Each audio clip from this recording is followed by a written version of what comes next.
पुरुषांमध्ये आणि स्त्रियांमध्ये वंध्यत्व किंवा इनफर्टिलिटी याचे कारण वेगळे असू शकतात का की सेम असतात? आता ह्याच्यामध्ये भाग कसा आहे की काही जनरलाइज जे गोष्टी आहेत त्या सगळ्या कॉमन असणारच आहेत. हेल्दी स्पर्म काउंट काय असेल?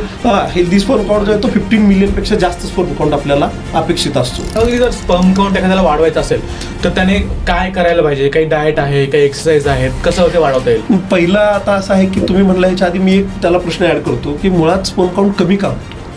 तुम्ही एक डॉक्टर म्हणून IVF कडे कसं पाहता? तर मला असं वाटतं की बाकी सगळे पर्याय आधी आपण हे केले पाहिजेत आणि हे ART म्हणतात त्याला, असिस्टेड रिप्रोडक्टिव्ह टेक्निक्स जे आहेत त्याला आपण फार शेवटी प्रेफरन्स द्यायला पाहिजे. भारतामध्ये अंदाजे 10 ते 15% जोडपी इनफर्टिलिटी म्हणजे वंध्यत्वाचा सामना करतात. मेल फॅक्टर जवळपास 40 ते 50% प्रकरणामध्ये कारणीभूत असतो, पण चर्चा अजूनही बहुतेक वेळा महिलांभोवतीच फिरते. याच सगळ्या कॉम्प्लेक्स विषयावरती आपण आज चर्चा करणार आहोत. आज आपल्यासोबत आहेत डॉक्टर नीरज जाधव आणि मिसेस जाधव. की स्त्रियांमध्ये वंध्यत्वाचे प्रॉब्लेम्स काय असतात, त्याला कसं आपण काउंटर करू शकतो, कसं त्याला आपण ठीक करू शकतो? बऱ्याचदा स्त्रियांमध्ये वजन वाढ हे प्रमुख कारण असतं. जर काही कपल्स असतील जे प्लॅनिंग करतायत तर त्यांच्यासाठी तुम्ही काय बदल सांगाल की त्यांनी त्यांच्या जीवनशैलीमध्ये आज 2-3 बदल काय करायला पाहिजे?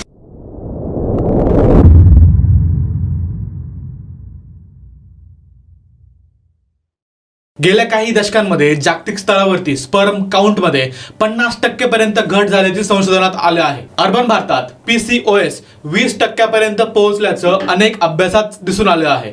आणि दुसऱ्या बाजूला IVF क्लिनिक्सची संख्या वेगानं वाढतीये. IVF सक्सेस रेट साधारण 30 ते 40% पर सायकल असतो. म्हणजे प्रत्येक सायकल गॅरंटेड नाही. इमोशनल, फिजिकल आणि फायनान्शियल प्रेशर प्रचंड वाढतो. पण प्रश्न असा की हे सगळं अचानक वाढलंय का, की lifestyle, stress, obesity, hormonal imbalance, late marriage, screen culture या सगळ्यांचं कम्युलेटिव्ह रिझल्ट आहे. Sexual disorder, erectile dysfunction, low sperm count, premature ejaculation हे फक्त वयस्कर लोकांचे विषय राहिलेले नाहीत. 30 वर्षाखालील पुरुषांमध्येही या केसेस वाढताना दिसत आहेत. पण यावरचा उपाय काय? IVF हा शेवटचा पर्याय असावा की पहिला? आणि आयुर्वेद सेक्शुअल हेल्थ आणि फर्टिलिटीकडे नेमकं कसं काय पाहतो? आयुर्वेदाकडे याच्यावरती उपाय आहेत का? याच सगळ्या कॉम्प्लेक्स विषयावरती आपण आज चर्चा करणार आहोत. सर, मॅम नमस्कार आणि स्वागत आहे तुमचं बोल मराठी या YouTube पॉडकास्टमध्ये. मला सगळ्यात पहिल्यांदा तर हे विचारायचं तुम्हाला, आज ICMRच्या आकड्यानुसार 10 ते 15% जोडपे इनफर्टिलिटीला सामोरे जावं लागतं. भारतासारख्या देशामध्ये एवढी जास्त लोकसंख्या आहे तरी देखील इथल्या लोकांना इनफर्टिलिटीला का सामोरे जावं लागतंय? अगदी म्हणजे महत्त्वाचा प्रश्न आहे. आपण असं समजूया की भारत असं म्हणत असताना आता बरंचसं वेस्टर्नायझेशन आपण अडॉप्ट केलेलं आहे. तर त्यामुळं BPO जे म्हणतो आपण, बिझनेस प्रोसेस आउटसोर्सिंग, हे आपल्याकडे आता काही नवीन ट्रेंड आहे असं म्हणायला काही म्हणजे तो वाव नाही आहे त्याच्यामध्ये. तो कॉमन फेनॉमिनॉन झालेला आहे. अशा परिस्थितीमध्ये जीवनशैलीमध्ये जे काही बदल घडत आहेत हा त्याच्या मुळाशी असलेला महत्त्वाचा भाग आहे. 10 वर्षापूर्वीचा जर आपण भाग बघितला तर त्याच्यामध्ये जे काही वंध्यत्व येणारा प्रकार होता किंवा इनफर्टिलिटी जी असायची त्याच्यामध्ये 2 कारणं महत्त्वाची असायची. एक म्हणजे इन्फेक्शन होण्यामुळे जे काही ट्युबल ब्लॉकेजेस राहायचे ते आणि ट्युबरक्युलोसिस, हीच कारणं असायची. पण आता जर आपण आताचा जर ट्रेंड पाहिला तर खूप कॉम्प्लेक्स रिझन आपल्याला बघायला मिळतात. मग त्यात PCOD आहे, त्याच्यानंतर आपण हे आझोस्पर्मिया, ऑलिगोस्पर्मिया ह्या मेल रिलेटेड कंप्लेंट्स आहेत, शरीर संबंधाशी संबंधित काही तक्रारी जोडप्यांमध्ये दिसतात. असं कॉम्प्लेक्स चित्र आपल्याला सगळं बघायला मिळतंय. आणि याच्यामध्ये आपण लोकसंख्या जास्त जरी असली तरी बदललेली जीवनशैली हा जो भाग आहे तो त्याच्या मुळाशी नक्की आहे. कारण आपण आता पाहिलंय की म्हणजे त्याला स्त्री किंवा पुरुष असं काही जेंडरचं काही हे राहिलेलं नाही. दोघांनाही तेवढीच म्हणजे स्ट्रेस आहे, कामांचं शेड्यूल तशा पद्धतीचं आहे, रात्रीचं जागरण, दिवसाची झोप, उलट्या सुलट्या गोष्टी, जंक फूड हा फॅक्टर खूप म्हणजे मोठ्या प्रमाणावर आपले जे काही हार्मोन्स आहेत त्याला खूप मोठ्या प्रमाणावर अफेक्ट करतो. आणि ह्या सगळ्याचा परिपाक म्हणून आपली फर्टिलिटी ओव्हरऑल डिस्टर्ब होते. आणि हे तुम्हाला जे काही 10-15% वंध्यत्वाचं जे प्रमाण आहे ते पाहायला त्याच्यामुळे मिळतं. आता तर मला तुम्ही सांगितलं की काय कारणं आहेत. मला एकदम सोप्या भाषेत समजून सांगा की वंध्यत्व म्हणजे नेमकं काय, आपल्या शरीरावर त्याचा काय परिणाम होतो आणि त्याची डेफिनेशन कशी कराल? वंध्यत्व म्हणजे अशी स्थिती की ज्यामध्ये जोडप्यांना 1 वर्ष कोणतेही कॉन्ट्रासेप्शन्स न वापरता नैसर्गिकरित्या गर्भधारणा होत नाही. वंध्यत्वाची वेगवेगळी कारणं आहेत. त्यामधले महत्त्वाचं कारण म्हणजे PCOD, पॉलिसिस्टिक ओव्हेरियन डिसीज. नेमकं काय असतं? याच्यामध्ये स्त्रियांच्या अंडाशयात अपरिपक्व अंडी गाठीच्या स्वरूपात जमा होतात. त्यामुळे ओव्ह्युलेशनची जी प्रोसेस आहे ती डिस्टर्ब होते आणि गर्भधारणा होत नाही. स्त्रियांची पाळी बिघडते, ओठावर लव येते, त्याला आपण हिरसुटिझम म्हणतो. त्यामुळे वजन पण वाढत जातं आणि बिघडलेली पाळी आणि वाढलेलं वजन हे एक दुष्टचक्र आहे. आणि ते भेदायचं असेल तर वजन कमी करणं हा सर्वोत्तम उपाय आहे. त्याचबरोबर आपण म्हणू शकतो एंडोमेट्रियोसिस. एंडोमेट्रियोसिस हा आजार असा आहे की ज्यामध्ये गर्भाशयाचं जे अस्तर आहे त्याच्या पेशी गर्भाशयाच्या बाहेर वाढतात. जसं की बीजनलिका असतील किंवा गर्भाशयाचं बाहेरचं लेअर असेल किंवा आतड्यावरचे जे जोडणारे लिगामेंट्स, आणि त्यामध्ये एक विशिष्ट प्रकारचं रसायन तयार होतं. ते रसायन ह्या बीजनलिकेला आणि गर्भाशयाला हानिकारक असतं आणि त्यामुळे त्या लेडीजला किंवा त्या पेशंटला गर्भधारणा होत नाही आणि वंध्यत्व येतं. आणि आता आपण बघत होतो previously early marriages were phenomenon, but now it is an exception. Career अचिव्हमेंटच्या रेसमध्ये बहुधा लग्न वेळेवर होत नाही आणि जसं वय वाढत जातं तसं स्त्रियांमध्ये ओव्ह्युलेशन म्हणजे अंड्यांची जी काही संख्या आणि गुणवत्ता यावर त्याचा विपरीत परिणाम होतो आणि पुरुषांमध्ये शुक्राणूंची संख्या पण कमी होत राहते वय वाढेल तसं. आणि त्यामुळे त्यांना गर्भधारणा होण्यास जरा अडचण निर्माण होते. म्हणून वाढलेलं वय हे देखील एक कारण आता निर्माण झाले गर्भधारणेच्या ह्याच्यामध्ये अडचण निर्माण झाली. त्याचबरोबर बदललेली ही जीवनशैली, आजकाल स्त्रियांना घरकाम आणि ऑफिस वर्क यामध्ये बॅलन्स ठेवताना स्वतःकडे पुरेसा वेळ द्यायला मिळत नाही. त्या जेवण वेळेवर करत नाहीत, व्यायामाला पुरेसा वेळ नाही आणि रात्री घरातली सर्व कामे उरकून सकाळी त्यांना लवकर टिफिन बनवण्यासाठी मुलांचा किंवा ऑफिस वर्कसाठी उठावंच लागतं. म्हणजे निरोगी आरोग्यासाठी जी गरजेची झोप आहे 7 ते 8 तासाची ती काही त्यांना मिळत नाही आणि ह्या अपुऱ्या झोपेमुळं कॉर्टिझॉल नावाचं स्ट्रेस हार्मोन सिक्रेट होतं आणि त्या हार्मोनमुळे देखील वजन वाढ होते आणि वजन वाढले की पुन्हा वंध्यत्व हे येतच पेशंटला. बरोबर. पण एक बेसला आपण लक्षात ठेवण्याची सोपी गोष्ट काय आहे तर 1 वर्ष तुम्ही गर्भधारणा होण्यासाठी प्रयत्न करतायत, म्हणजे तुम्ही कोणत्याही पद्धतीची गर्भनिरोधक साधनं वापरत नाहीयेत आणि प्रेग्नन्सी राहावी, गर्भधारणा व्हावी ह्यासाठी तुम्ही 1 वर्ष प्रयत्न करताय. आणि असं करूनही तुम्हाला 1 वर्षात जर तुम्हाला गर्भधारणा झाली नाही, प्रेग्नन्सी राहिली नाही, तर त्याला आपण वंध्यत्व अर्थात इन्फर्टिलिटी असं म्हणायला पाहिजे. बरं, आलं लक्षात. आता मला एक सांगा सर की तुम्ही मगाशी बोलताना बोललात की वय वाढतं आणि मग त्याच्यानंतर या सगळे प्रॉब्लेम्स होतात. पहिल्यांदा लग्न लवकर व्हायचे, मूलबाळ ही लवकर व्हायचे. आता तुम्हाला काय वाटतं की कोणतं एक आपण लिमिट ठरवलं पाहिजे की त्याच्यानंतर लग्न किंवा त्याच्यानंतर प्रेग्नन्सी प्लॅन नाही झाली पाहिजे, त्याच्या अगोदर आपण प्लॅन करायला पाहिजे? आता ह्याच्यात भाग कसा आहे, आयुर्वेदानं तर विवाहाचं जे वय आहे ते खूप कमी सांगितलं. म्हणजे अगदी 16 वर्षाची मुलगी असावी, 18 वर्षाचा मुलगा असावा, इतकं खाली ते नेऊन ठेवलेलं आहे. कारण त्याच्यामध्ये तुमच्या शरीरातले सर्व धातू जे आहेत ते परिपक्व स्थितीमध्ये असतात आणि म्हणजे जेवढं तुम्हाला अर्ली प्रेग्नन्सी राहते तेवढी ती हेल्दी प्रेग्नन्सी असते, असं आयुर्वेदाचं मत आहे. दुसरं एक कॉमन फेनॉमिनॉन आपण पाहिलं ना की जी कोवळी वेल आहे तुम्ही कुठल्याही सपोर्टवरती टाका, ती पटकन त्याला अडॉप्ट करून घेते आणि तो ट्रॅक आपला तयार करते. अगदी सहज तसं आहे की कमी वयात लग्न झालेली म्हणजे जोडपी आहेत ना ती एकमेकांना अनुरूप पटकन होतात. माझं म्हणजे ते ऑब्झर्वेशन आहे की मला ते बऱ्याच वेळा वाटतं की आपण तत्विक किंवा चिंतन करण्या ह्या गोष्टी वेगळ्या, काही गोष्टी सहवासानंच साध्य होत असतात. तर मला असं वाटतं की हा विचार जोडप्यांनी गृहीत धरायला पाहिजे. पण आपण हे कितीही जरी म्हणलो सर तरी आता अगदी 16-18 वगैरे तर सोडा, आपलं कायद्यानं जे लग्नाचं वय आहे त्या वयाला सुद्धा आपण फार गांभीर्यानं लग्नाचा विचार करत नाही. 25 झाल्यानंतर सुद्धा आपण हे करत नाही. आताचा जर आपण ट्रेंड पाहिला तर तो म्हणजे अगदी 30 वयापर्यंत लग्नाचं वय वाढलेलं आहे.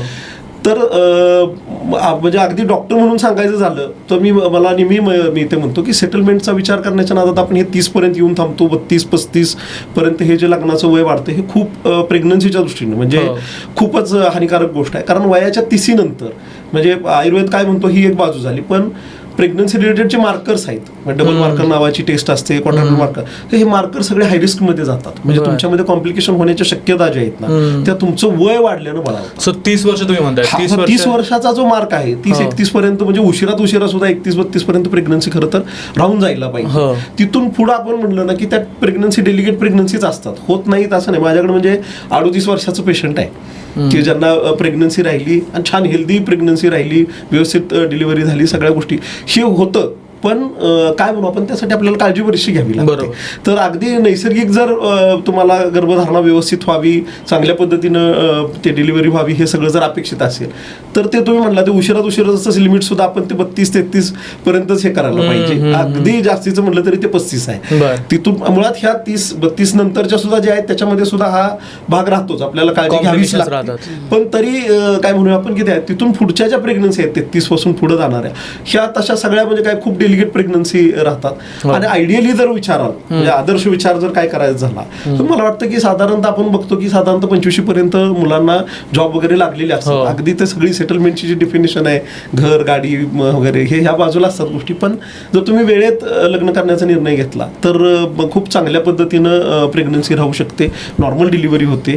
आणि सगळ्यात महत्वाचं काय, आपण जसं म्हटलं की 25 किंवा हे जे वय आहे 25 ते 28 किंवा मी म्हणेन की 25 ते 30 हा जो बफर आहे ना, तो हेल्दी प्रेग्नन्सीचा बफर आहे असं आपण नक्कीच म्हणता येईल. त्या दरम्यान खरं तर तरुणांनी तो विचार करायला पाहिजे. पण आता आपण म्हणूया बाजूचे सर्कमस्टन्सेस आणि सगळं बघता हे आहे, पण आपण त्यातल्या त्यात असं म्हणूया की ॲज अर्ली एज पॉसिबल आपण प्रेग्नन्सी करायला पाहिजे. लग्न झाल्यावर सुद्धा आपण ते काही गोष्टी समजून घेण्यासाठी सेटलमेंटच्या नावाखाली 1 वर्ष 2 वर्ष म्हणत हे प्लॅनिंग 4 वर्षांपर्यंत जाऊन थांबतं. आणि मग ते IVF साठीचा फेरा पुन्हा करत बसावं लागतं, इथपर्यंत ते किचकट होऊन जातं. तर ते टाळायला पाहिजे. आणि लग्न झाल्यानंतर फार तर 1-2 वर्षात प्रेग्नन्सी प्लॅन करायला पाहिजे हा भाग. आणि ॲज अर्ली एज म्हणजे पॉसिबल, म्हणजे 25 ते 30 हा हेल्दी झोन आहे. 30 नंतर लग्न करताय तर जितक्या शक्य तितक्या लवकर तुम्ही प्रेग्नन्सी राहिल्याचा निर्णय घेतला पाहिजे. बरोबर. आता तुम्ही मागाशी आपण ज्यावेळेस डिस्कस करतोय त्यावेळेस तुम्ही स्त्रियांबद्दल काही पॉईंट सांगितले. मला थोडंसं समजून सांगा की पुरुषांमध्ये आणि स्त्रियांमध्ये वंध्यत्व किंवा इनफर्टिलिटी याचे कारणं वेगळे असू शकतात का की सेम असतात? आता ह्याच्यामध्ये भाग कसा आहे की काही जनरलाइज जे गोष्टी आहेत त्या सगळ्या कॉमन असणारच आहेत. म्हणजे ताणतणाव आहे, तुमच्या जीवनशैलीतलं जे काही बिघाड आहे, ह्या सगळ्या गोष्टींचा तुमच्या वंध्यत्वावरती परिणाम होतच असतो. आणि त्याबरोबरीनं आपण हे लक्षात घेतलं पाहिजे, हे जंक फूड किंवा तुमच्या काय म्हणू आपण डायटरी हॅबिट्स हा सुद्धा प्रकार दोन्ही जेंडर्सना तितकाच सारखेपणानं अफेक्ट करणार आहे. पुरुषांमध्ये वंध्यत्वाची जी कारणं आहेत त्याच्यामध्ये डिरेक्टली आपण आयुर्वेदानं जे सांगितलं, ऋतू, क्षेत्र, अंबू आणि बीज ह्या गोष्टी आहेत गर्भधारणेसाठी आवश्यक असणाऱ्या. म्हणजे सोप्या भाषेत आपण कसं म्हणतो, जर एखादं झाड उगवून यायचं म्हटलं तर चांगली जमीन पाहिजे, चांगलं बी पेरलं गेलं पाहिजे, त्याचं पोषण व्हावं ह्यासाठी त्याला चांगलं पाणी खत मिळालं पाहिजे. ह्या सगळ्या गोष्टी आल्या तर ते चांगल्या पद्धतीनं काय म्हणू आपण ते बीज रुजणार आहे आणि चांगल्या पद्धतीचं झाड निर्माण होणार आहे. तसंच चांगली गर्भधारणा होण्यासाठी ऋतू म्हणजे ऋतुमती स्त्री, जिला चांगला ऋतू प्राप्त झालेला आहे, पिरियड तिला व्यवस्थित येतात, जिच्यामध्ये स्त्रीबीज चांगल्या पद्धतीचं तयार होतं अशी स्त्री. क्षेत्र म्हणजे पुन्हा गर्भाशय चांगल्या पद्धतीचं असावं. आणि फक्त गर्भाशय असं नाही, सार्वदेहिक अर्थानं पूर्ण स्त्रीचं आरोग्य चांगलं असावं. तर ते ऋतू आणि क्षेत्र त्याच्यामध्ये आलं. अंबू म्हणजे स्त्रीकडनं जे गर्भाला पोषण मिळतं, मग प्लासेंटल जे काही पोषण आहे ते बाळ जन्माला आल्यानंतर त्याला जे स्तनपान करवलं जातं हे सगळं पोषण. आणि आपण जे म्हणलं ते बीज, मग त्याच्यामध्ये दोन्ही आहे, स्त्री बीज आहे आणि पुरुष बीज आहे.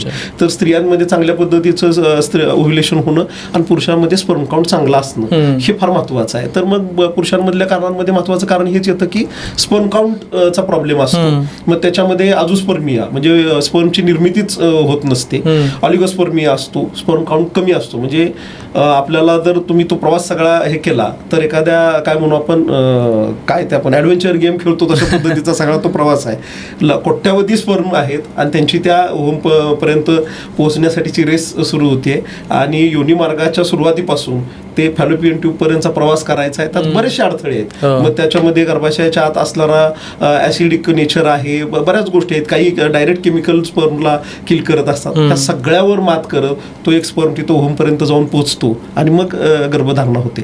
तर ह्याच्यामध्ये तो स्पर्म काउंट जो आहे, नंबर ऑफ स्पर्म जे आहे तो फार मॅटर करत असतो. कारण हे आपण म्हणूया ना, गाळण खूप मोठी लागली, त्यातनं पुढे सरकायचं तर तेवढे नंबर ऑफ स्पर्म असणं गरजेचं. काय असेल हेल्दी स्पर्म काउंट जो आहे तो 15 मिलियन पेक्षा जास्त स्पर्म काउंट आपल्याला अपेक्षित असतो. म्हणजे हा इतका म्हणजे कोट्यावधींमध्ये स्पर्म काउंट आपल्याला लागतो, त्यावेळेला हे गर्भधारणा शक्य होत असते. तर त्यामुळं मग ऑलिगोस्पर्मियामध्ये हा काउंट कमी झालेला असतो.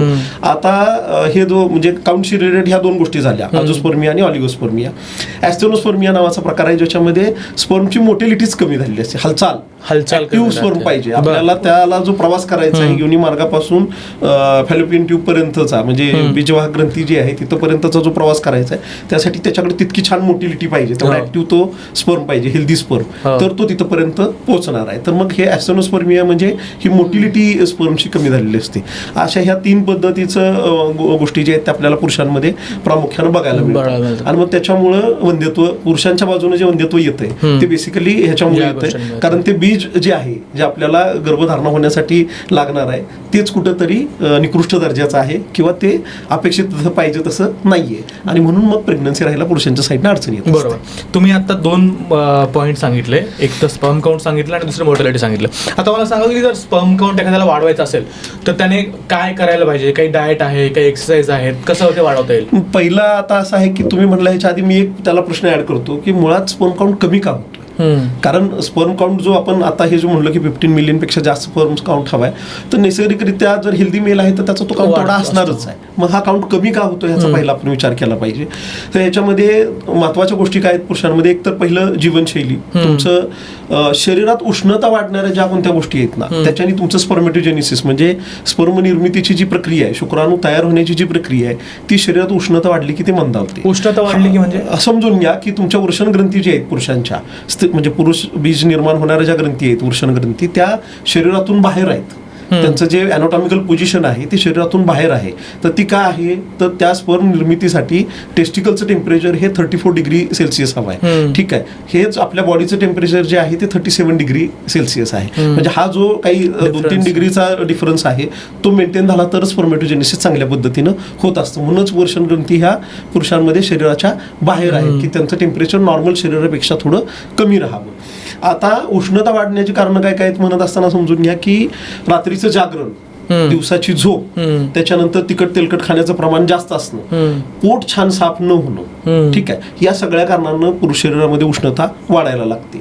तुम्ही टाईट अंडरवेअर वापरताय तर त्याच्याने सुद्धा तुमच्या टेस्टिकलच्या त्या शरीराबरोबर घट्ट बांधल्या जातात आणि त्याच्याने सुद्धा तिथलं टेम्परेचर वाढून मग स्पर्मेटोजेनेसिस जे आहे ते डिस्टर्ब होतं.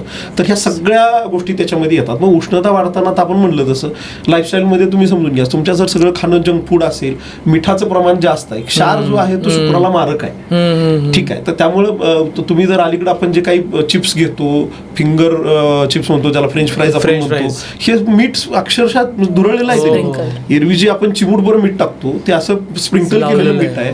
इतक्या प्रमाणात जर आपण मिठाचं सेवन करत असू तर त्याचा शरीरावरती केवढा परिणाम होत असेल. टोमॅटो सॉस आपण जे घेतो आपण कधी बाटलीवरती वाचतच नाही. तर आपण औषधांचे कॉन्ट्राइंडिकेशन शोधतो, त्याचं सगळं शोधतो, पण जे खातोय त्याच्यात काय आहे आणि ते किती मारक आहे याचा आपण विचार करत नाही. तुमच्या टेबलवर असणारी टोमॅटो सॉसची बोटल, त्याच्यानंतर तुम्ही हे जे काही चिप्स वगैरे घेतात त्या गोष्टी, चायनीज, ह्याच्यामध्ये जे वापरले जाणारे व्हिनेगार किंवा ह्या सगळ्या गोष्टी आहेत ह्या शरीराच्या नॅचरल हेल्थला किती डॅमेज करतात हे आपण बऱ्याच वेळेला लक्षात घेत नाही. तर हे म्हणजे काय म्हणतो जंक फूड हा फॅक्टर, त्याच्यानंतर नॉर्मल आहारामध्ये सुद्धा तिखट तेलकटाचं प्रमाण कमी असावं. ठीक आहे, त्याच्यानंतर जे म्हणजे काय म्हणू आपण शुक्राला पूरक असणाऱ्या ज्या गोष्टी आहेत त्याच्यामध्ये दुधाचे पदार्थ आहेत, गोड पदार्थ, म्हणजे आयुर्वेदानं मधुर रस हा बृहण सांगितलाय, बळ देणारा सांगितलाय.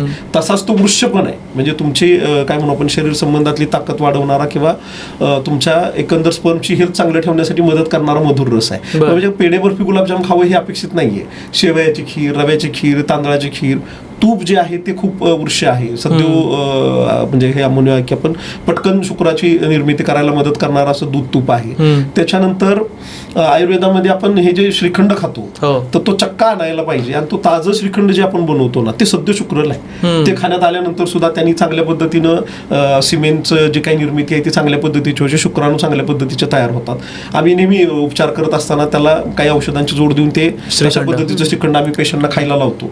तर दोन्ही म्हणजे पहिलं तर हे जंक फूड किंवा तिखट ज्यांनी शरीरामध्ये उष्णता वाढणार आहे अशा पद्धतीचं खाणं टाळलं पाहिजे. आणि हा जो मी आहार म्हणलं दुग्धजन्य पदार्थ आहेत ज्याच्यामध्ये हे सगळ्या गोष्टींचं समावेश आहे, ह्या गोष्टी खाण्यामध्ये यायला पाहिजेत. आहार लेवलला हे दुसरं जंक फूड अवॉइड करायला पाहिजे कारण त्याच्यातनं मिठं जात आहेत, प्रिझर्वेटिव्ह मधून केमिकल्स जात आहेत आणि नक्की तुमच्या फर्टिलिटीला हार्म क्रिएट करत असतात. त्यामुळे खाण्याच्या लेवलला त्या गोष्टी आल्या तर ते घृतपित्त अनिलहरम रस शुक्र ओजसाहितम निर्वापन मृदुकर स्वर वर्ण प्रसादनम असं सगळं तुपाचे गुण सांगितलेत. म्हणजे काय आहे घृतपित्त आणि लहरम, शरीरातलं पित्त आणि वात जो वाढलाय ते कमी करणार आहे. म्हणजे शुक्राला मारक असणाऱ्या दोन्ही दोषांना तो सबसाईड करतोय.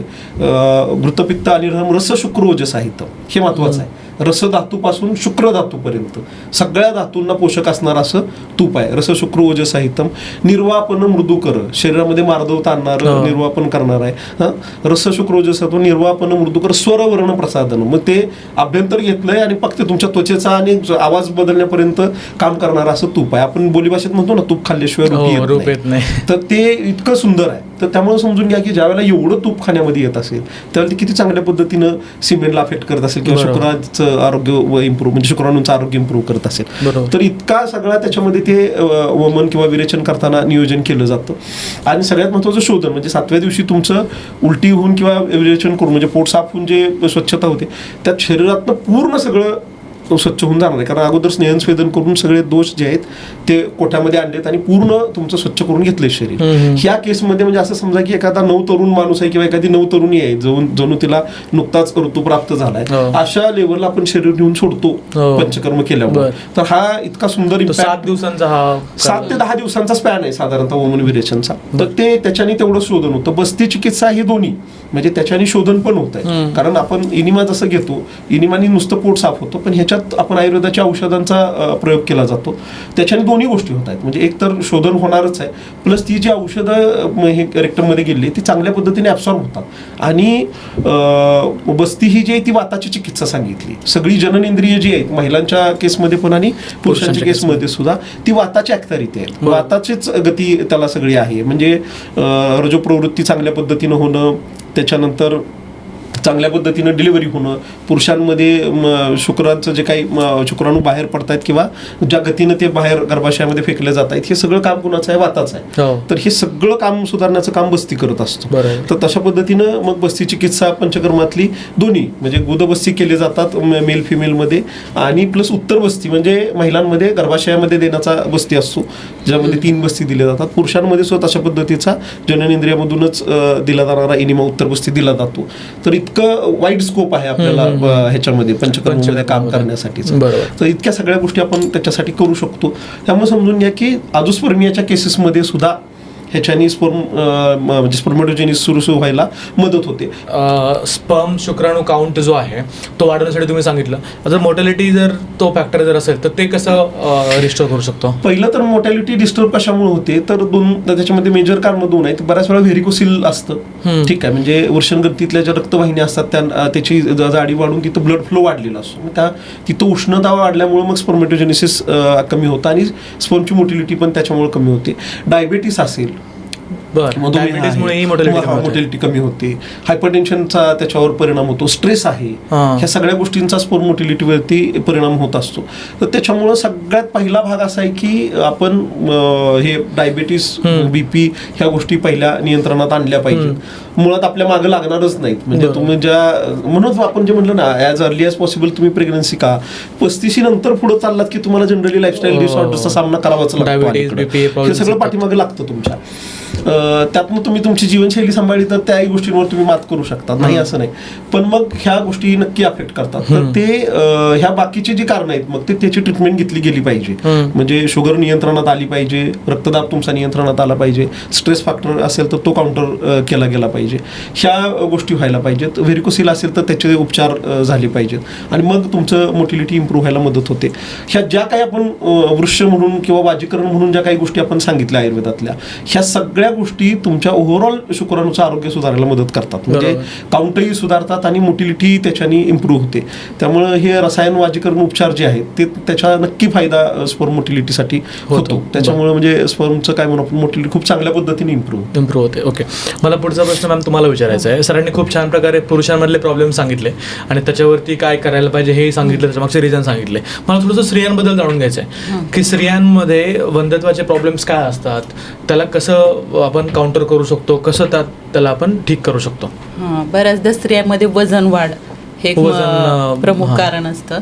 कारण बऱ्याचदा स्त्रियांना स्वतःकडे लक्ष द्यायलाच पुरेसा वेळ मिळत नाही, घरातले काम, ऑफिसवर ह्या. आणि वजन जर स्त्रियांनी प्रभावीपणे कमी केलं तर त्यांच्यामध्ये ओव्ह्युलेशन हे नैसर्गिकरित्या होतं आणि गर्भधारणा ही होऊ शकते. त्याचबरोबर काही स्त्रियांना थायरॉइडचे आजार असतात, डायबिटीज असतो किंवा स्त्रियांमध्ये हार्मोनचं असंतुलन असतं, जसे FSH LH हे हार्मोन जे लागतात ओव्ह्युलेशनसाठी, त्यांचं प्रमाण कमी जास्त झालं की पण त्यांना गर्भधारणा होत नाही. आणि जसं वय वाढतं तसं AMH अँटी म्युलेरियन हार्मोनचं पण प्रमाण हे कमी होत राहतं. त्यामुळे ओव्हेरियन रिझर्व कमी झाल्यामुळे देखील वंध्यत्व हे येतं. पण आम्ही आयुर्वेदामध्ये पंचकर्म करून घेतो. पंचकर्म म्हणजे काय की एक शरीर शुद्धीची प्रक्रिया आहे, म्हणजे ज्याच्यामध्ये बॉडी पूर्ण डिटॉक्सिफाय होते. उदाहरणच द्यायचं झालं तर एखादं मळकट कापड आहे, त्याच्यावर आपण किती पण रंग चढवला तरी त्याला रंग लागत नाही.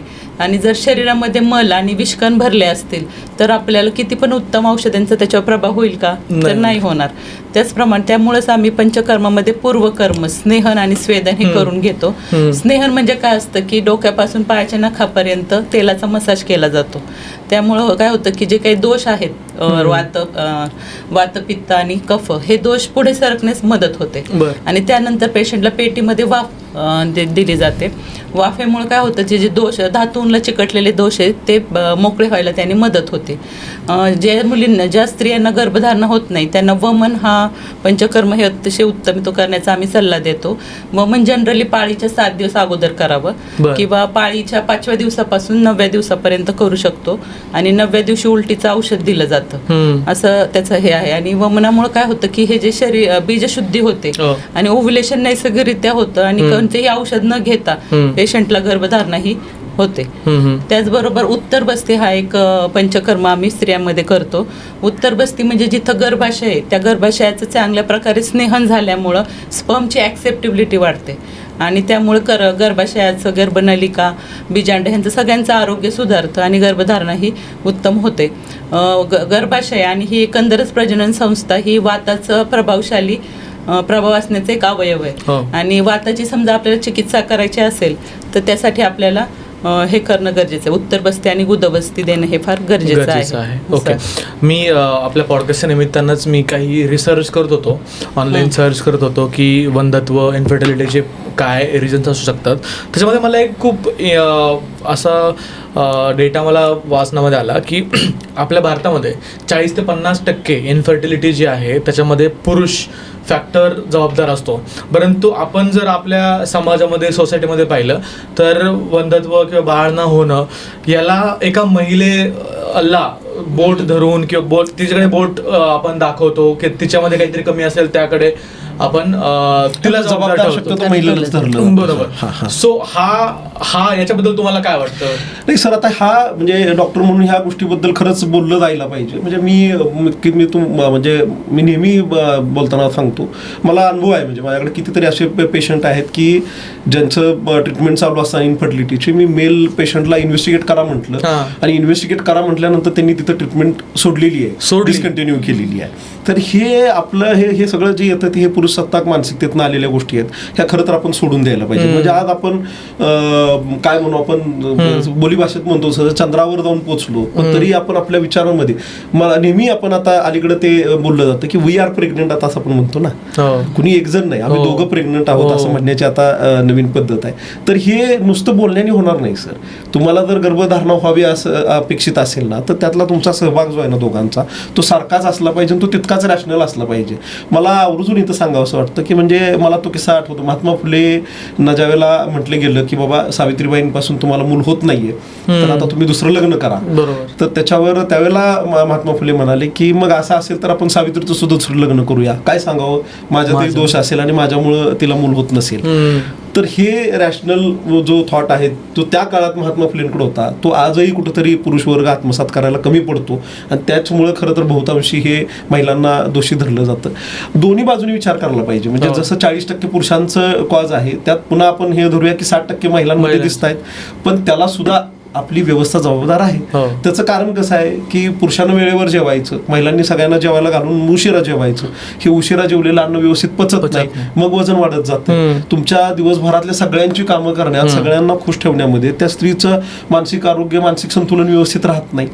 मानसिक आरोग्य चांगलं नाही, ओबेसिटी आहे म्हटलं की तुमचा हार्मोनल इम्बॅलन्स आहे, मग पाळी बिघडणार आहे. पाळी बिघडली की तुम्हाला ओव्ह्युलेशन चांगल्या पद्धतीने होणार नाही, गर्भधारणा होणार नाही. म्हणजे ह्याला आपलं पूर्ण इकोसिस्टीम बदलणं गरजेचं आहे. म्हणजे आपण स्त्रीला काय म्हणू, आपण फक्त महिला म्हणून तिच्याकडे पाहण्यापेक्षा एक माणूस म्हणून आपण तिला पाहिलं पाहिजे. आणि जितकं आपल्याला आपलं आरोग्य चांगलं राहावं असं वाटतं तसंच तिचं आरोग्य चांगलं राहावं यासाठी आपण विचार, गरम गरम अन्न खाताना जर आपल्याला आनंद होत असेल, गरम गरम पोळी आणि श्रीखंड आपल्याला मजा देत असेल तर ते तिलाही देणार आहे. ते दोघांना कसं मिळेल एका वेळेला ह्याचा विचार आपण करायला पाहिजे. आणि सगळ्याच गोष्टींमध्ये शरीर संबंधांचा विचार करताना सुद्धा आपण जो शब्द वापरलाय तो संभोग हा शब्द आहे. त्याच्यामध्ये तुमचं समान इन्व्हॉल्वमेंट असणं अपेक्षित आहे. किती जोडप्यांच्या बाबतीत हे घडत असेल मोठं प्रश्नचिन्ह आहे. तर ते हे कधी होणार आहे, तर मला असं वाटतं की बाकी सगळ्या गोष्टी सोडून व्यक्ती म्हणूनच एकमेकांना आपण एक चांगला रिस्पेक्ट द्यायला लागलो तर मला वाटतं ह्या सगळ्या गोष्टी घडून येतात. फक्त फिजिकल हेल्थ चांगली आहे, तुमचं आर्थिक समृद्धी आहे म्हणून तुम्ही बेस्ट कपल आहात असं होत नाही. तुम्ही त्यासाठी पहिल्यांदा व्यक्ती म्हणजे एक जेंडर सोडून एक व्यक्ती म्हणून तुम्ही चांगलं माणूस असणं गरजेचं आहे. आणि पुढच्या व्यक्तीला तेवढ्याच रिस्पेक्टफुली समान पातळीवर घेऊन तुम्ही काय म्हणू आपण तशा पद्धतीने त्याला ट्रीटमेंट दिली पाहिजे. तर ह्या गोष्टी पुढे जातील. आणि हे जर बदलायचं म्हटलं सर चित्र, तर आपण नक्कीच आपल्या म्हणजे विचारांमध्ये ह्या गोष्टी सगळ्या आत्मसात करणं तशा त्या कृतीत आणणं गरजेचं आहे. नक्की त्याच्याने बदल होईल असं. बरोबर. परंतु आजकाल ती जीवनशैलीच तशी आहे ना. आज वर्क फ्रॉम होम असल्यावर पूर्ण दिवसभर घरामध्ये बसावं लागतं. जर कुठे बाहेर ऑफिसमध्ये वर्क असेल तर ट्रॅफिकमध्ये 2 तास जायला 2 तास यायला, 8-9 तासाची ड्युटी. मग तो आपलं वर्क लाईफ बॅलन्स नाही आहे, ताणतणावाचं जीवन आहे. मग या सगळ्या गोष्टींमध्ये हे मागे पडून राहतं. मग हे कसं कंट्रोल केलं पाहिजे आजच्या तरुणांना? आता ह्याच्यामध्ये भाग कसा आहे, हे बीपीओ जे पद्धत आली ना, बिझनेस प्रोसेस आउटसोर्सिंग हे जे आलेलं आहे ना सर, ते ह्याच्यामध्ये फार मोठी अडथळा आहे ह्याच्यात. त्याचं कारण काय की परदेशी कंपन्या ज्या आहेत त्यांचा जो टाइम स्लॉट आहे तो आपण इकडं रात्री जागलो तरच तिकडचं काम आपण करू शकतो अशा पद्धतीचा तो भाग आहे. तर त्यामुळं त्याला पर्याय असू शकत नाही. म्हणजे मी नेहमी पेशंटला बोलताना म्हणतो की जेवणाची वेळ दुपारची कितीची असली पाहिजे, तर ती 12 ते 1ची वेळ असली पाहिजे. सूर्य डोक्यावरती आला की पित्त पोटाशी येते, ठीक आहे. तिथून तासाभरात तुम्ही जेवला तर ते चांगल्या पद्धतीनं डायजेस्ट होतं आणि अन्न पचून जातं. 1, 2, 3 वाजता जर तुम्ही जेवत असाल 1:30, 2, 3 वाजता तर ते ऍसिडिटी होणार आहे. मग हे तुम्ही जेवला तरी तुम्हाला ऍसिडिटी होणार आहे आणि डॉक्टर म्हणून मी जेवलो तरी मला ऍसिडिटी होणारच आहे. डॉक्टर आहे म्हणून मला शरीर काही वेगळा नियम लावता असं होत नाही. तर ते समजून घ्या की तुम्ही इंजिनियर आहात, तुम्ही IT प्रोफेशनल आहात म्हणून तुम्हाला शरीर वेगळी ट्रीटमेंट देणार नाही. तर त्रयोस्तंभ नावाची गोष्ट आयुर्वेदात सांगितली, आहार, निद्रा आणि ब्रह्मचर्य, ठीक आहे. तर आता ब्रह्मचर्य हे आपण वेगळ्या अर्थानं घ्यावं. म्हणजे त्याला काय आपण अगदी ते आपल्याकडे मांडताना ते फार वेगळ्या पद्धतीनं मांडलं जातं. असं म्हणूया की आपली सेक्शुअल हेल्थ चांगली असणं हे ब्रह्मचर्य असं म्हटलं तर वेगळ्या भाषेत ते सोपं ठरेल मला वाटतं. तर तो आपल्याला त्याचा हे घालता आलं पाहिजे, काय म्हणतो आपण समन्वय घालता आलं पाहिजे. आणि महत्वाचा आहार आणि निद्रा. तुम्ही दुपारच्या जेवणाचं सांगितलं की 12 ते 1 मध्ये जेवण झालं पाहिजे दुपारचं. सकाळचं जेवण कधी झालं पाहिजे? नाही, ह्या मुद्द्याकडे येतोय तर थोडं मी त्याला ते स्पर्श करतो. महत्वाचा भाग कसा आहे की दिवसात 3 वेळा खाणं व्हायला पाहिजे. अलीकडे बऱ्याच वेळा डाएट करण्याच्या नादात ते इंटरमिटंट फास्टिंग किंवा 2च वेळा जेवण, एकच वेळा जेवण इथपर्यंत लोक करतात. हे चूक आहे. तर तुमचं 3 वेळा खाणं व्हायला पाहिजे. सकाळी उठल्यानंतर तुमच्या उठलेल्या वेळेपासून 2 तासाच्या तुमचा ब्रेकफास्ट व्हायला पाहिजे, ठीक आहे. म्हणजे 6ला उठत असाल तर 8 वाजेपर्यंत तुमचा नाश्ता व्हायला पाहिजे. उशिरा उठण्याची वेळ सुद्धा कितीची पाहिजे सर? ती 7 किंवा 7, 7:30, 8 पर्यंतची पाहिजे. 8 नंतरचं उठणं जे आहे ना, ह्या लोकांना प्रेशरच येत नसतं, पोट साफ होत नाही. त्याचं कारण काय आहे? दिवस रात्र वय सगळ्याच्या सुरुवातीला कफ आहे, मध्ये पित्त आहे आणि शेवटी वात आहे. रात्रीच्या सुद्धा सुरुवातीला कफ आहे, मध्ये पित्त आहे आणि शेवटी वात आहे. ब्राह्मी मुहूर्ती विषय का म्हणले तर सकाळचा जो पहाटेचा काळ आहे तो वाताचा प्राबल्याचा काळ आहे. त्याच्यात तुम्ही उठलात तर तुम्हाला उठल्या चांगलं छान प्रेशर येणार आहे आणि पोट छान साफ होणार आहे. तर त्यामुळे उठण्याची वेळ सकाळची लवकर पाहिजे. म्हणजे ती उशिरा 7, 7:30ची पाहिजे. 8 आणि 9ची वेळ नको आहे. उठल्यापासून 2 तासात तुमचा ब्रेकफास्ट व्हायला पाहिजे. इथं थोडं आणखी स्पेसिफाय करतो. नाश्ता हा क्वांटिटी वाईज कमी असावा सर, पण क्वालिटी वाईज चांगला असला पाहिजे. म्हणजे त्याचं कारण समजून घ्या की तुमचं रात्रीचं जेवण पचलंय पूर्ण आणि सकाळी छान पोट साफ झालं, तुम्ही एम्प्टी स्टमक आहात. ह्या वेळेला जे तुम्ही खाणार आहात ना ते बेस्ट ऍब्सॉर्ब होणार आहे, ठीक आहे. तर त्यामुळे बऱ्याच वेळा आपलं काय होतं की नाश्ता आपण काहीतरी पटकन आपल्याकडे महाराष्ट्रात मी मजेत म्हणतो महाराष्ट्राचा राष्ट्रीय नाश्ता आहे कुठला? चहा चपाती. उष्णता वाढवणारा नाश्ता सगळा, ऍसिडिटी वाढवणारा नाही. तर हेल्दी फूड त्याच्यामध्ये खाण्यात यायला पाहिजे. आयुर्वेदानं हा नाश्त्याची जी वेळ आहे हिला रसायन काळ म्हणले. शरीराला ताकद देणारं जर काय असेल तर ते त्यावेळेला खाल्लं गेलं पाहिजे. तर त्याच्यामध्ये मग तुम्ही म्हणता अशा सगळ्या गोष्टी आपण मग शिरा असेल, उपमा असेल, गव्हाचा दलिया असेल, त्याच्यानंतर जे लोक नॉनव्हेज खातात त्यांनी उकडलेलं अंड घेऊ शकतात. तुमचं घावन वेगवेगळ्या पद्धतीचं बनतं, थालपीठ बनतंय. सर मी मजा सांगू का, सेलेनियम सारखा घटक आहे जो आपल्या स्पर्म काउंटला इम्प्रूव्ह करायला मदत करतो. कशात मिळतो? लसणामधून मिळतो सर. ठीक आहे, म्हणजे रेड मीट किंवा ह्याच्यातून मिळतंय. झिंक किंवा हे जे सगळे मायक्रोन्यूट्रिएंट स्पर्मच्या हेल्थसाठी गरजेचे आहेत हे आपल्याला म्हणजे आपल्या काही नॉन व्हेजिटेरियन डाएटमधनं मिळतं. पण त्याबरोबरीनं आपल्या व्हेजिटेरियन भाज्या, त्याच्यानंतर तुमचे जे नट्स आहेत ह्याच्यातून सुद्धा मिळते. तर त्यामुळे समजून घ्या की बेसिक आपण जे आपल्याला वाटतं ना की काय साधं आहे पण तेच खूप एनरिचिंग आहे. हरभरे मी म्हणजे मजा म्हणून मी वाचत होतो, हरभरे सुद्धा आपल्याला आपल्या स्पर्म हेल्थसाठी बूस्ट करणारे उपयोगी आहेत, इतकं छान आहे. तर त्याच्यामुळे हे असं सगळं खाण्यामध्ये आलं पाहिजे आणि नाश्ता बदलून केला पाहिजे. तोच नाश्ता केला की तो अंडर न्यूट्रिशियस आहे हे समजून घेतलं पाहिजे. तर तशा पद्धतीनं हे खाण्यामध्ये आलं पाहिजे. सकाळचा नाश्ता मी म्हटल्या पद्धतीनं असा व्हायला पाहिजे. दुपारचं जेवण 12 ते 1 मध्ये व्हायला पाहिजे. फळं खाण्याची जर तुम्हाला इच्छा असेल किंवा तुम्ही खाणार असाल तर चांगली गोष्ट आहे. फळांमधनं अँटीऑक्सिडंट मिळत आहेत. मग फळं खाण्याची वेळ जी आहे ही बेसिकली संध्याकाळची आहे. संध्याकाळी 5 ते 6च्या दरम्यानचा जो 4-5 वाजताचा जो वेळ आहे ना त्या दरम्यान तुम्ही फळं खाऊ शकता. त्याचा मोठा बेनिफिट काय आहे, इव्हिनिंगला आपल्याला सगळ्यांना भूक लागते पण आपण सर्व त्यावेळेला जंक फूड प्रिफर करत असतो बऱ्याच वेळा. मग काहीतरी भेळच खा, काहीतरी खा. तर त्याच्याने 2 गोष्टी होतात, रात्रीची भूक मारली जाते आणि ते जे खाल्लंय त्यांनी ऍसिडिटी वगैरे व्हायला सुरुवात होते. तुम्ही त्यावेळेला जर फळं खाल्ली ना तर तुमचं खाणं होतं पण पोट भरत नाही. त्यामुळे तुम्हाला संध्याकाळी जेवण चांगल्या पद्धतीनं जातं आणि ही जी फळं खाल्लीत त्यांनी ती जी त्यावेळेला भूक लागली ती पण कंट्रोल झालेली असते. आणि फळातनं बाकीचे न्यूट्रिएंट मिळणार आहेत तो तर भाग आहेच आहे. तर रात्रीचं जेवण 7:30-8 पर्यंत, उशिरा सुद्धा 8 ते 9 पर्यंत होणं अपेक्षित आहे. 9:30 नंतर जे तुम्ही जेवताय ना ते पचायला तुम्हाला त्रास होतोय. याच अनुषंगाने आपण मगाशी मी सकाळी जे लवकर उठायला पाहिजे म्हटलं त्या ह्यानी तुमच्या म्हणजे फर्टिलिटीवरती कसा परिणाम होतो हे मला आवर्जून ह्याच्यावर सांगायचं. म्हणजे आमच्या PhD होल्डर गायनेकोलॉजिस्ट आहेत त्यांनी मध्ये एक रिसर्च सबमिट केला. तर PCODच्या मुली त्यांनी आयसोलेट केल्या, ठीक आहे, आणि कॉन्स्टिपेशन असणाऱ्या, ठीक आहे. आपण मगाशी जे बोललो उपस्नेह न्याय, तर समजून घ्या की जर चांगल्या पद्धतीचा मलभाग तयार झाला आणि त्याच्या उष्णतेवर गर्भ उगवला जात असेल गर्भाशयातला तर खराब स्टूल साठली तिथं, ठीक आहे, तर त्या खराब स्टूलचा गर्भाशयाच्या आरोग्यावर परिणाम होणार आहे, ओव्हरीजच्या हेल्थवरती परिणाम होणार आहे, नक्कीच होणार आहे. मग हेच तर्क लावून त्यांनी कॉन्स्टिपेशन आणि PCOD असणाऱ्या मुली आयसोलेट केल्या आणि ह्या मुलींचं फक्त कॉन्स्टिपेशन ट्रीट केलं. म्हणजे छान रेग्युलर त्यांना पोट साफ होईल. सकाळी थोडं लवकर उठा म्हणाले आणि ते काय पोट साफ होण्यासाठीचे उपचार त्यांना म्हणजे सगळंच खाण्यापिण्यात बदल सुचवून आणि ते पोट छान साफ होईल असं बघितलं. तुम्हाला विश्वास बसणार नाही, ह्या ज्या काही मुली आयसोलेट केल्या होत्या मोर दॅन 90% मुलींमध्ये फक्त कॉन्स्टिपेशन ट्रीट केल्यामुळं ओव्ह्युलेशन चांगल्या पद्धतीने व्हायला लागलं. म्हणजे इतका आपल्या जीवनशैलीचा किंवा साधी गोष्ट आहे म्हणजे पोट छान साफ होणं हे किती महत्वाचं आहे. ज्याला पोट साफ त्याला सर्व काही माप हे जे म्हटलेलं आहे ना ते त्याच्यासाठी आहे. पण पोट साफ होणं म्हणजे हे एक वाक्य नव्हे सर. पोट साफ होण्यासाठी काय अपेक्षित आहे, तर तुमचं आहार चांगला असणं अपेक्षित आहे, पाणी चांगल्या पद्धतीनं पिलं जाणं अपेक्षित आहे, प्रॉपर झोप होणं अपेक्षित आहे आणि ह्या सगळ्याचा परिपाक म्हणून तुम्हाला छान पोट साफ होणार. बरोबर. मला एका दुसऱ्या मुद्द्याकडे यायचं आहे याच्याशी रिलेटेड. आता सध्या IVF ची क्रेज खूप जास्त वाढलेली आहे. तुम्ही एक डॉक्टर म्हणून IVF कडे कसं पाहता? सर मी आता आपण काय म्हणू थोडं काही गोष्टी डिफाईन केल्या पाहिजेत, एक्झॅक्ट त्यातनं मेसेज गेला पाहिजे. तर मला असं सांगायचं की अगदी 1-2 मिलियन पर्यंतचा स्पर्म काउंट आहे आणि 30% पर्यंतची स्पर्म मोटिलिटी आहे, ठीक आहे, 30% पर्यंत स्पर्म मोटायला आहेत त्याच्यामध्ये. तर अशा जे काही मेल आहेत ह्या लोकांनी पहिलं प्रेफरन्स जे आहे तो बाकीच्या गोष्टींना द्यायला पाहिजे. आणि मग IVF हा शेवटचा पर्याय, अंतिम बुडत्याला काडीचा आधार म्हणून आपण IVF कडे बघितलं गेलं पाहिजे.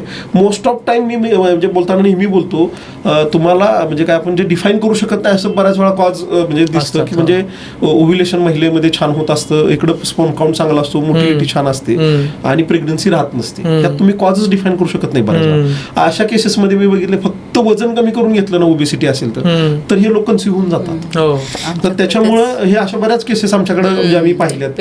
तर त्याच्यामुळं भाग कुठला ह्यातला महत्वाचा की बऱ्याच वेळा तो होलिस्टिक अप्रोच जो म्हणतो ना आपण, सगळ्या बाजूनी ते बघितलं गेलं पाहिजे, ते बघितलंच गेलेलं नसतं आणि आपण विनाकारण IVF ला रश होतो. तर मला असं वाटतं की बाकी सगळे पर्याय आधी आपण हे केले पाहिजेत आणि हे ART म्हणतात त्याला, असिस्टेड रिप्रोडक्टिव्ह टेक्निक्स जे आहेत त्याला आपण फार शेवटी प्रेफरन्स द्यायला पाहिजे. तर ते हा स्पर्म काउंट मी म्हणलं अगदी 1-2 मिलियन स्पर्म आहेत आणि त्यात 30% स्पर्म मोटिलिटी आहे, तर आपण आधी नैसर्गिकरित्याच आपण त्याच्यासाठीचा प्रयत्न करायला पाहिजे. आणि ह्यात मी तुम्हाला म्हणलं ना की ह्यापेक्षाही खूप कमी स्पर्म काउंट असताना, PCODची कंप्लेंट असल्यामुळे ओव्ह्युलेशन हेल्दी नसताना आम्ही आयुर्वेदाचे सगळे उपचार दिलेले आहेत आणि खूप चांगल्या पद्धतीनं प्रेग्नन्सी राहिलेली आहे. म्हणजे तुम्हाला सांगायला हरकत नाही की आमच्याकडे जर 100 जोडपी आली असतील तर हार्डली असं समजा की 5-1 जोडप्यांना आम्ही IVFचा सल्ला दिला आहे. 95% पेशंटमध्ये आम्हाला नॅचरली पेशंट कन्सिव्ह व्हायला मदत झाली. अगदी थोड्या जोडप्यांमध्ये आम्ही IUIचा सल्ला देतो, म्हणजे इंट्रायुटेरिन इन्सेमिनेशन जास्त काही नाही, इंजेक्शननी हेल्दी स्पर्म जे आहेत ते त्या ओव्हमपर्यंत सोडले जातात. तर ते करण्याचा कधी कधी आम्ही ऍडवाइस करतो पेशंटला की चला आता आपण एका टप्प्यापर्यंत आलोय आणि हे सायकल नॅचरली ट्राय करून होत नाही तर पहिलं IUI करा. पण IVF म्हणजे आम्हाला फार कमी लोकांना सजेस्ट करावं लागलं. मी म्हटलं ते 100मध्ये 5 जोडप्यांना आम्हाला IVF सजेस्ट करावं लागलं, तर 95 जोडप्यांमध्ये ह्या बाकी सगळ्या गोष्टी करेक्ट केल्या की खूप चांगल्या पद्धतीनं प्रेग्नन्सी राहून जाते. मला पुढचा एक प्रश्न तुम्हाला विचारायचा आहे की जर एखादा जोडपा आहे ते प्रेग्नन्सी प्लॅन करत आहे तर त्यांनी कोणत्या कोणत्या गोष्टींची काळजी घेतली पाहिजे? म्हणजे मला डाएट वगैरे तुम्ही सांगितलंच, बट त्यासोबतच काही संभोग करायचे पण काही पर्टिक्युलर डेज असतात की त्याच्यामध्ये जर संभोग करतील तर चान्सेस जास्त वाढतात. म्हणजे महत्वाचा प्रश्न आहे. म्हणजे मी आवर्जून सांगेन बरं का, माझ्याकडे केस आली होती आणि मी त्यांना विचारलं की चला बाबा म्हणजे किती दिवस झाले, म्हणजे किती वर्षांपासून तुम्ही प्रेग्नन्सीसाठी, म्हणजे सर 3-1 वर्ष झाली म्हणजे मी प्रेग्नन्सीसाठी प्रयत्न करतोय. आणि मग सगळं झाल्यावर मी तुम्ही म्हणाला ह्या मुद्द्यावर आलो की मग म्हटलं कसं कॉन्टॅक्ट तुमचे रेग्युलर येतात का? हे हो म्हणजे आम्ही पाळीच्या 5व्या दिवसापासून 10व्या दिवसापर्यंत कॉन्टॅक्ट ठेवतो, त्या दरम्यान ठेवल्यावर प्रेग्नंट. मी म्हटलं अरे ग्रेट म्हटलं. तर हे समजून घेतलं पाहिजे. सगळ्यात महत्वाचा भाग आहे समजून घ्या सर की तुम्ही हे सगळं सायकल जे आहे ना पाळीचं ते पहिलं समजून घेतलं पाहिजे. आणि दुर्दैव असं आहे बरं का आपल्याला, म्हणजे आम्हाला डॉक्टरांना सुद्धा वाटतं की फार गुगल सर्च करतात ना पेशंट आणि सगळं इकडं वाच तिकडं वाच, त्यामुळे ह्या गोष्टी माहीत असतील असं वाटतं. पण फार मोठ्या चुका लोकांच्या ह्याच्यामध्ये होतात. तर त्याच्यात काय मला ते नक्की कळलंय सर, तुम्हाला सांगतो की अगदी पॉडकास्ट ऐकून सुद्धा ना ती अर्धी काहीतरी माहिती पेशंट पिक करतात आणि तसंच काहीतरी करत बसतात. मला नेहमी वाटतं, म्हणजे आमच्या स्पर्धा परीक्षेच्या प्रोसेसमधून मी आलो, आमचे सर छान सांगायचे की तुम्ही ज्या वेळेला तुम्हाला कुठं अडचण येत असेल काम करताना तर तुम्ही ओपिनियन घ्यायला पाहिजे, पण त्याच्यात पुढे लगेच सरांनी काय सांगितलं की तुम्ही एक्सपर्ट ओपिनियन घ्यायला पाहिजे. म्हणजे डॉक्टरांना सगळ्यात मोठा त्रास कोणाचा आहे सर की लोक म्हणतात की ग्रीन टी पिल्यानं वजन कमी होतं, लोक म्हणतात की असं केलं. हे लोक जे म्हणतायत हे लोक कोण आहेत ते कळू द्या, हे डॉक्टर आहेत का बाबा? तर हा मोठा गोंधळ आहे. मैत्रीण असे म्हणते म्हणून आम्ही असे कॉन्टॅक्ट नाही ना, हे फार कॉम्प्लिकेटेड आहे. तर त्याच्यामुळं व्यवस्थित त्याच्यासाठीचं मार्गदर्शन घेतलं जाणं गरजेचं आहे. मला काही गोष्टी इथं स्पष्टही कराव्याशा वाटतात. म्हणजे पाळीच्या सायकलमध्ये आपल्याला सर्वांनाच माहिती आहे की साधारणतः पहिल्या दिवसापासून 4थ्या दिवसापर्यंत हा ब्लिडिंग डेज असतात, म्हणजे रजोप्रवृत्ती होत असते. त्या दरम्यान कॉन्टॅक्ट ठेवण्याचा काही विषय येत नाही. ठीक आहे, पाळीचा 5वा दिवस ते 10वा दिवस हा बेसिकली सेफ पिरियड मानला जातो. कोणत्याही गर्भनिरोधक न वापरता तुम्ही या दरम्यान कॉन्टॅक्ट ठेवले तरी प्रेग्नन्सी राहत नाही, कारण या दरम्यान गर्भाशयातल्या अस्तराची वाढ तितकी चांगली झालेली नसते आणि स्त्रीबीज निर्मितीची प्रक्रियाही सुरू झालेली नसते. पाळीचा 10वा दिवस ते 20वा दिवस, पुन्हा मी अंडरलाईन करतो, पाळीचा 10वा दिवस ते 20वा दिवस हा फर्टाईल पिरियड आहे. ठीक आहे, तर पुरुषाकडून प्रेग्नन्सी राहण्याची शक्यता कधी आहे? तर रोज आहे, कारण त्याच्याकडे पण एनी टाइम आहे कॉन्टॅक्ट ठेवलं की. ठीक आहे, पण स्त्रीकडे प्रेग्नन्सी राहण्याची शक्यता किती आहे? तर महिन्यातून 10 नाही दिवस, 48 तास. ओव्ह्युलेशन झाल्यानंतर, ओव्ह्युलेशन झाल्यानंतर, आणि किती वेळा ओव्ह्युलेशन होणार आहे? महिन्यातनं एकदाच होणार. तर ओव्ह्युलेशन झाल्यानंतर तुमचे कॉन्टॅक्ट येणं हे गर्भधारणेसाठी आवश्यक असणारी गोष्ट आहे. मग पाळीचा 10वा दिवस ते 20वा दिवस याच्यामध्ये कधीतरी स्त्रियांना ओव्ह्युलेशन होतं. थांबा, मी हे बोलतो ना, तर त्याच्यामध्ये कसं आहे की 12 ते 14व्या दिवसापर्यंत आयडियली ओव्ह्युलेशन होत असतं.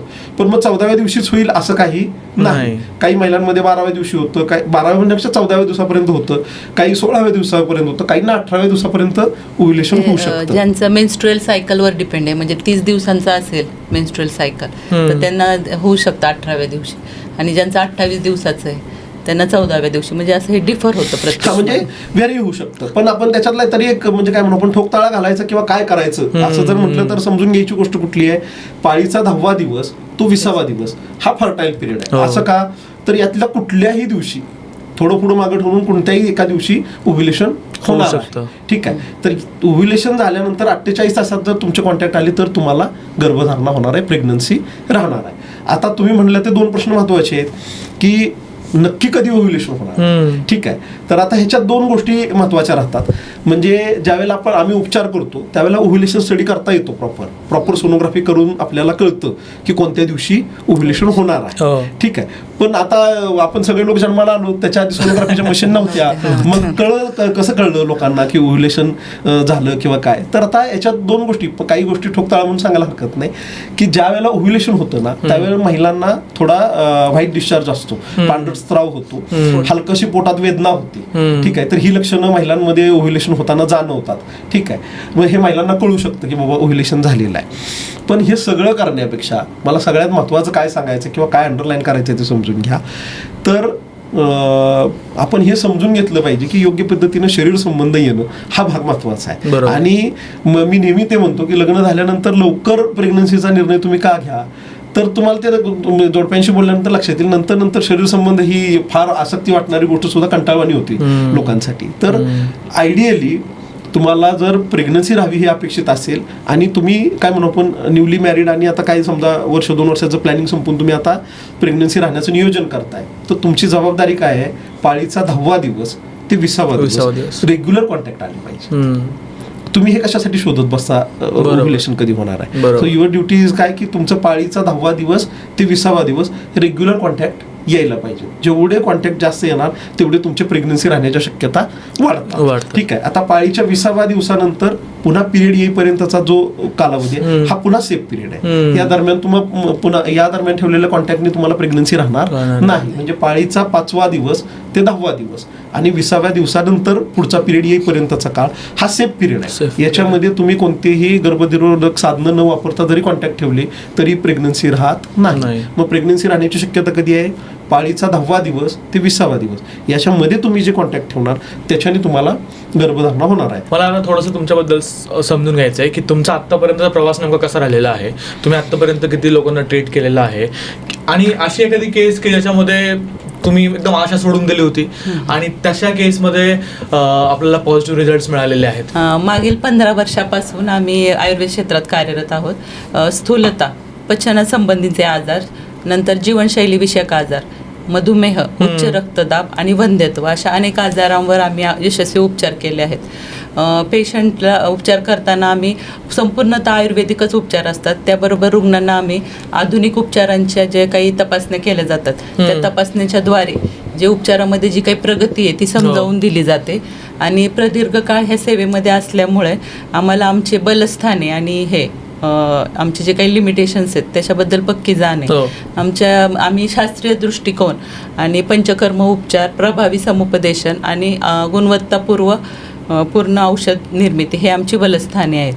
आणि इतक्या प्रदीर्घ काळ आम्ही उपचार देत असल्यामुळे जे कंप्लीट आयुर्वेदिक वेट लॉस क्लिनिक आणि पद्मनाभ आयुर्वेद चिकित्सालय हे रुग्णांना उत्तम, शाश्वत आणि विश्वासार्ह हे उपचार देणारं केंद्र हे ठरत आहे, याचा आम्हाला विशेष आनंद आहे. बरं, आत्तापर्यंत असे काही तुम्ही एक्झाम्पल सांगू शकता, एखादं पेशंट तुमच्याकडे आलं त्याची परिस्थिती खूप खराब होती आणि नंतर त्याच्यामध्ये पॉझिटिव्ह रिझल्ट तुम्हाला दिसले? हो, असं आहे. एक पेशंट येत होत्या, त्यांचं वय पण जास्त होतं, 35 अबाव असं त्यांचं वय होतं आणि त्यांचं मॅरेज लेट झालं होतं. घरातलं काम आणि कामाचं त्यांना खूप ऑफिस वर्क याचा खूप त्यांना ताणतणा होता आणि त्यांनी म्हणजे प्रेग्नन्सीसाठी भरपूर प्रयत्न केले, बरेच औषध उपचार केले, IVF पर्यंत त्यांनी उपचार घेतले, परंतु त्यांना गर्भधारणा झाली नाही. मग त्यांनी आम्हाला कन्सल्ट केलं आणि आम्ही त्यांचं ह्या ज्या प्रोसिजरमध्ये त्यांचं वजन जे वाढलं होतं ते आम्ही त्यांचं 21 किलो वजन कमी करून घेतलं. आमची वजन कमी होण्याचे जे औषध देतो त्यांनी त्यांचं 21 किलो वजन कमी झालं. त्यांचं वमन देखील आम्ही हे पंचकर्म करून घेतलं आणि ज्या नेक्स्ट व्हिजिटला ज्यावेळेस त्या आल्या त्यावेळेस त्यांची पॉझिटिव्ह UPT टेस्ट घेऊन आल्या. तर नैसर्गिकरित्या त्यांना गर्भधारणा झाली, त्यासाठी त्यांना वेगळी औषधच घ्यावी लागली नाही. कारण ज्यावेळेस वजन कमी होतं त्यावेळेस काय होतं, नैसर्गिकरित्या तुमचं ओव्ह्युलेशन पण म्हणजे ओव्हम चांगलं तयार होतं, एक क्वालिटी सुधारते आणि एक्सेस जे काही इस्ट्रोजन निर्माण झाले ते पण कमी होतं, इन्सुलिन रेझिस्टन्स कमी होतं आणि तुमचं जे काही मेन्स्ट्रुअल सायकल आहे ते पण रेग्युलर व्हायला त्यांनी मदत होते. नाही, आणि हे मला सांगायला आवर्जून हे करायचं सर की 3 वर्ष ही व्यक्ती इन्फर्टिलिटीसाठी ट्रीटमेंट घेत होती. 3 वर्ष आणि आपल्याकडे करून देखील नाही झालं. आणि इकडे आल्यानंतर फक्त त्यांनी 3 महिन्यात तो हा 20 किलो पर्यंत वजन आणि ते वोमन करून घेतलं होतं. एवढ्यावरती पेशंट कन्सिव्ह झाली. इतकं सुंदर हा भाग आहे. आणखी म्हणजे बरीच उदाहरणं आहेत, पण मला आणखी आठवतं 38 एजची एक केस होती आमच्याकडं आणि ते प्रेग्नन्सी राहत नव्हती. तर हे सगळं म्हणजे त्याच्यात त्यांचं इफेक्टिव्ह वेट लॉस करून घेतला होता, पंचकर्म करून घेतलं. म्हणजे योगायोग म्हणजे एवढं 38 एज असताना चांगली प्रेग्नन्सी राहिली, कोणताही त्रास न होता व्यवस्थित डिलिव्हरी झाली. इतकं छान ते होऊ शकतं. त्याचं दोन्ही कारण आहेत सर. म्हणजे जसं आपण हे प्रेग्नन्सी राहण्यापूर्वी जे काही पंचकर्म उपचार वगैरे करतोय, ह्या बरोबरीनं प्रेग्नन्सी राहिल्यानंतर सुद्धा आयुर्वेदामध्ये मासोनमासिक काळे नावाचा प्रकार आहे. म्हणजे बेसिकली 9 महिन्यामध्ये बाळाचे जे काही डेव्हलपमेंट होत असते. तर आता एक फॉर एक्झाम्पल म्हणून सांगायचं तर षष्ठी बुद्धी ही असं म्हणलं की साधारणतः 6व्या महिन्यामध्ये बाळाच्या बुद्धीचा विकास होत असतो. तर मग आयुर्वेदामध्ये जे काही बुद्धी स्मृतिकाकरता वाढवणारी औषधं आहेत, म्हणजे ज्याच्यामध्ये शंखपुष्पे असेल, ब्राह्मी असेल, तर अशा औषधांचं जे हे आहे डोस त्या गर्भिणीला त्या दरम्यान दिला जातो.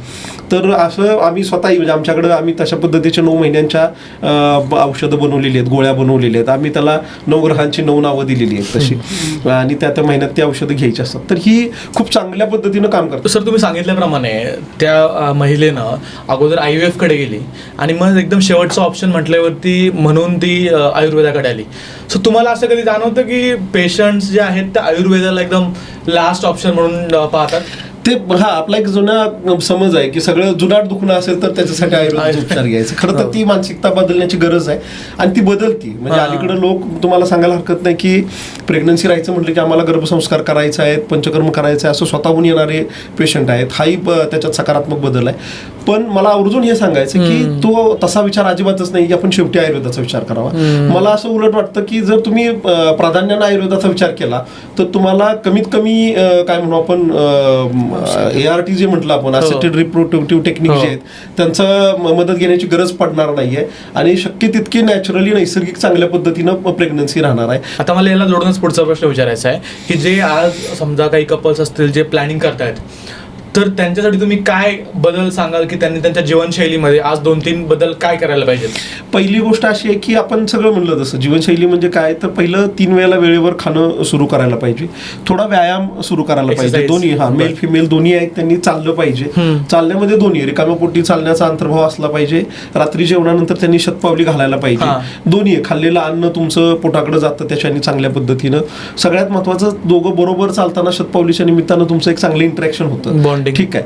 पोटातलं अन्न आतड्याकडे गेल्यानंतर जेवण केल्यानंतर तुम्ही लगेच जर शरीर संबंध ठेवायचे म्हटले तर ते त्रासदायक होऊ शकतं. तर थोडंसं वॉक घेतल्या कारणानं तुम्हाला तेही सोयीचं होतं. तर त्याच्यामुळं एकतर पहिलं चालण्याचा व्यायाम सुरू करायला पाहिजे.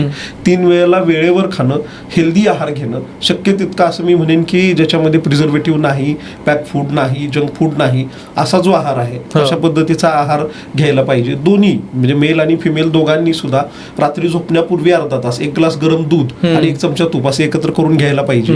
आयुर्वेदानुसार हे रसायन आहे, वाढत्या वयाबरोबर शरीराची जी झीज होत असते ते थांबवणार आहे. 7ही धातूंना पोषण देणार असं हे आहे. आहार ही गोष्ट आहे, त्याच्याने खूप चांगल्या पद्धतीनं शरीराला मदत मिळते. मी म्हणलं तसं सद्य शुक्रला येते, पुरुषांमध्ये स्पर्म काउंट वाढायला मदत होते. स्त्रियांमध्ये सुद्धा 7ही धातूंचं पोषण चांगलं होऊन चांगल्या पद्धतीचा अर्थ तयार होणार आहे, चांगल्या पद्धतीचं स्त्रीबीज त्याच्यामुळे तयार होणार आहे. तर हे चालण्याचा म्हणजे व्यायाम सुरू करणे, आरोग्यदायी आहार सुरू करणे, त्याबरोबरीने हे दूध तूप घेणं ही गोष्ट करायला पाहिजे. गाईचं म्हशीचं आता हा भाग असा आहे की दूध हे मला विचाराल तर गाईचं दूध आयुर्वेदाला अपेक्षित आहे, पण हे देशी गाईचं दूध अपेक्षित आहे आपल्याला. जर्सी गाईचं जे दूध आहे ते आयुर्वेदाला अपेक्षित नाही. तर मी बऱ्याच वेळा सांगेन की जर डेअरीचं दूध घेत असाल तर त्यातल्या त्यात म्हशीचं प्रेफर करा. कारण नैसर्गिक जे म्हशीचं दूध आहे तितकं फॅट काही त्या डेअरीच्या दुधामध्ये असत नाही. आणि आपण डेअरीची जी गाईचं म्हणून जी दूध घेतो ती जनरली सगळी जर्सी गाईची दूध आहे, ज्याच्यामध्ये गाईला हार्मोनची इंजेक्शन टोचलेली आहेत आणि ते काही तितकंसं हेल्दी दूध ते नाही. सेम तुपासाठी पण सेम तुपासाठी सुद्धा हीच गोष्ट लागू होते. रिसेंटली एक न्यूज मी कव्हर केली होती, त्याच्यामध्ये भारतामध्ये 40% दूध येतं त्याच्यामध्ये काही ना काही केमिकल्स मिक्स्ड आहेत मोठा प्रश्न आहे. काहीतरी. आता हा सर भाग असा आहे की आपण ह्याच्यावर एक सविस्तर नवीन वेगळं पॉडकास्ट discussion करायला पाहिजे, कारण करावं सांगायचं लागेल. तर काय बेस्ट. बेटर. एक शेवटचा प्रश्न मॅडम मला तुम्हाला विचारायचा आहे की आता जर काही कपल्स असतील की जे निराश झालेत, त्यांनी होप सोडून दिलेले आहेत आणि खूप सारे प्रॉब्लेम्स त्यांना या प्लॅनिंगमध्ये येत आहेत, तर अशा व्यक्तींना तुम्ही काय संदेश द्याल? हाँ, प्रसिद्ध बॉलीवुड एक्टर शाहरुख खान यांचा एक प्रसिद्ध डायलॉग मला आठवतो, हाँ. अगर तुम किसी चीज को दिल से चाहो तो पूरी कायनात उसे तुमसे मिलाने की कोशिश में लग जाती है. ह्याचाच अर्थ काय की तुमच्याकडे प्रबळ इच्छाशक्ती असेल, संपूर्ण सकारात्मकता, हो. पण त्यासाठी केलेली प्रामाणिक मेहनत तुम्हाला ध्येयापर्यंत ही नक्की पोहोचवणारच. आमचे बरेचसे वेट लॉसचे पेशंट आहे ज्यांना आम्ही औषधं देत असतो, हो. त्यांना नेहमी सांगतो की मनात पक्का निश्चय ठेवा, हो. पण प्रामाणिकपणे मेहनत करा. तुमचं आठवड्याला 2 किलोपर्यंत वजन कमी हे होणारच. आणि जे जोडपे आहे, ज्यांना मुलं होण्याची इच्छा आहे, त्यांनी एकमेकांबद्दल रिस्पेक्ट ठेवणं पण गरजेचं आहे तेवढंच. आणि त्यांनी आहे ना वमन हे जे काही बीजशुद्धीचं जो पंचकर्म आहे ते करून घ्यावं. आणि उंचीच्या प्रमाणात जर त्यांनी वजन नियंत्रित ठेवलं तर त्यांना गर्भधारणा ही होऊ शकते, म्हणजे मुलं प्राप्त होण्याची सुवर्ण संधी त्यांना ती मिळू शकते. मला शेवटचे काही रॅपिड फायर क्वेश्चन्स तुम्हाला विचारायचे आहेत. तर पहिला प्रश्न असा आहे की लेट नाईट की अर्ली स्लीप? अर्ली स्लीप, कारण लवकर निजे लवकर उठे त्याला यश, कीर्ती आणि संपदा लाभे. हेवी जिम वर्कआउट सजेस्ट कराल की योगा?